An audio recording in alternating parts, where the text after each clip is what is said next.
Ya, ini mungkin kekhawatiran masyarakat, Bang Fahri. KPK beralih status pegawai menjadi ASN, tidak ditakuti, gak galak lagi. Benar nggak seperti itu? Ya, dari dulu saya melakukan gugatan filosofis terhadap cara sebagian orang memandang KPK itu. Jadi kita waktu menciptakan KPK itu, kita tidak menciptakan superhero atau superhuman. Justru kita menciptakan lembaga integrator gitu. Makanya seharusnya produknya itu adalah sistem integritas nasional yang merupakan pekerjaan sistemik untuk membangun fondasi integritas nasional, membangun tiang-tiang integritas nasional dan membangun atapnya gitu. Makanya kalau kita baca pasal-pasal pendahuluan di Undang-Undang KPK yang sekarang masih ada, itu adalah tugas KPK itu adalah koordinasi, supervisi, dan monitoring. Itu tugas utamanya. Bahkan disebut di situ juga di pasal-pasal awal itu tentang definisi daripada pemberantas korupsi itu kan, karena KPK itu Komisi Pemberantas Korupsi. Kata pemberantas itu adalah serangkaian tindakan pencegahan gitu. Jadi sebenarnya yang kita mau buat ini sebenarnya pencipta harmoni institusi yang berasal dari tradisi otoriter yang korup ya, power tends to corrupt, absolute power corrupt absolutely, ini pindah menjadi check and balances system gitu loh. Sehingga yang kita ciptakan tahun 2002 sebenarnya itu adalah dengan maksud menjaga koordinasi, supervisi dan monitoring terhadap lembaga, sehingga muncullah orkestra supaya korupsi kita hadapi bersama-sama dalam transisi ini gitu loh. Jadi semata-mata kita tidak menciptakan satu lembaga jagoan, itu keliru tuh cara berpikirnya dari awal.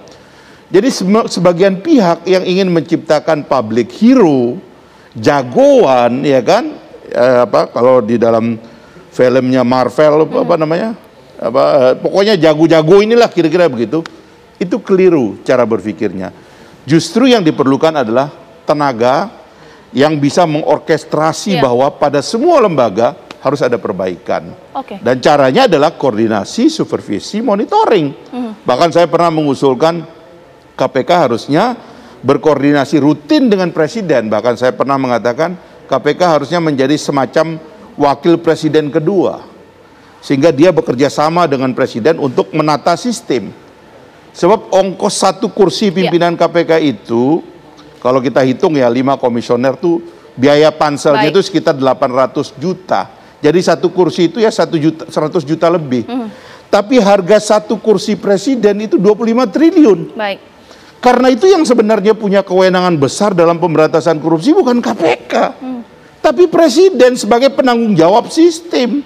Lah ini enggak, KPK malah cenderung opos kepada Presiden demi Presiden, bargain dengan Presiden. Nah ini yang salah menurut saya. Gitu. Bang Kapiter bagaimana? Karena publik melihat bahwa KPK lembaga super body gitu, dengan adanya beralih status menjadi ASN ini seperti apa melihatnya? KPK sebagai lembaga diperlukan oleh bangsa ini, tetapi orang-orang di KPK itu tidak menentukan KPK ini berdiri atau tidak. Nah, orang-orang yang di KPK itu suka keluar dari aturan main, ya, sehingga dia merasa dia superioritas. Dan superioritas inilah mendorong selalu ada kegaduhan, ada konflik, ya.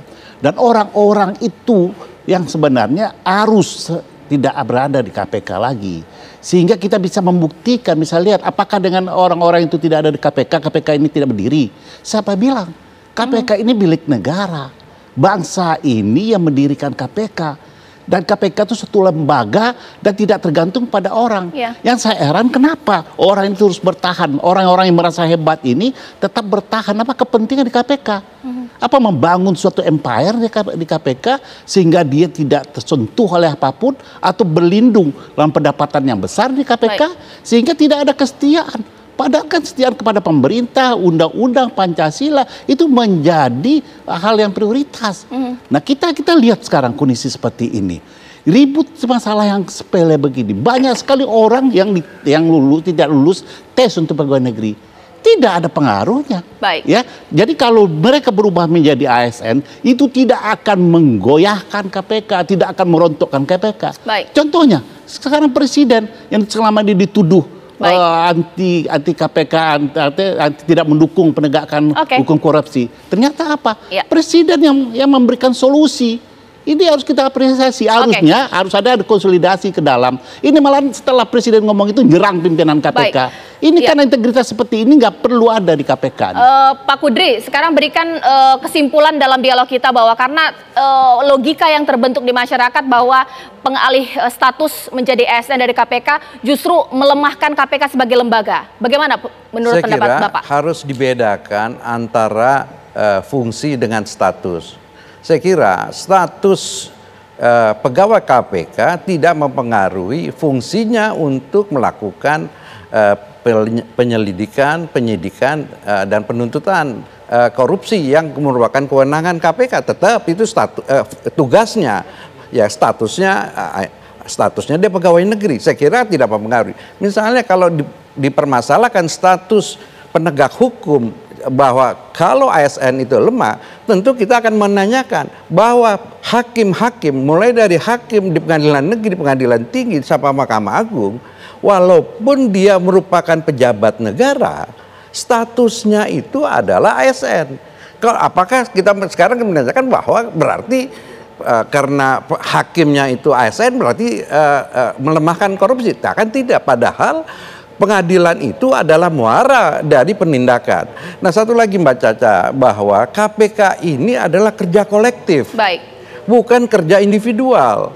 Kalau misalnya dari 75 dari 1290 sekian, itu kan sebagian cuma 5%. Bukan berarti nanti KPK itu lemah. Sekarang kita akan mempertanyakan apakah dahulu-dahulu ini dikerjakan oleh individu-individu. Padahal kita tahu di dalam KPK itu ada subsistem penyidikan, ada subsistem penyelidikan, ada subsistem penuntutan, ada subsistem eksekusi. Itu kan dia merupakan suatu sistem peradilan yang ini. Jadi kesimpulan saya bahwa secara prosedural untuk peralihan status atau bukan peralihan status, meningkatkan status menjadi ASN, prosedurnya itu benar. Kalau dipermasalahkan prosedurnya silakan diuji. Begitu juga substansinya, menurut saya itu merupakan kewenangan si penguji. Nah, terus kesimpulan kedua bahwa apakah KPK itu akan lemah dengan tidak adanya 75? Itu saya kira tidak. Itu bisa juga itu membuatkan pegawai yang lulus itu kan menjadi kok masa saya dianggap tidak mampu. Ya, jadi menurut saya satu hal lagi ini ya, kita harap ini kan pegawai atau 75 pegawai KPK yang dimasalahkan ini, dia ini kan akrab dengan hukum. Saya kira melaluilah prosedur hukum. Ya, jangan melakukan polemik di ruang publik. Pak Kudri. Kita harap bahwa ini menjadi momentum yang baik. Singkat saja Bang. Jadi kalau mari kita lihat ke depan. Institusi ini sudah punya pengalaman banyak. Saya kira kita percaya dengan regulasi yang sudah ada dan pimpinan KPK harus ambil lead bahwa lembaga ini akan tetap ada dan bekerja dengan sebaik-baiknya. Saya rasa kita sama punya kecintaan yang luar biasa kepada KPK. KPK sudah baik menjadi lebih baik lagi. Nah, terima kasih Bapak-bapak karena waktu sudah habis. Pak Kudri, Bang Kapitra, Bang Fahri, dan ini menjadi akhir Apa Kabar Indonesia Malam. Sekali lagi saya menutup Apa Kabar Indonesia Malam dengan mengucapkan terima kasih. Assalamualaikum warahmatullahi wabarakatuh.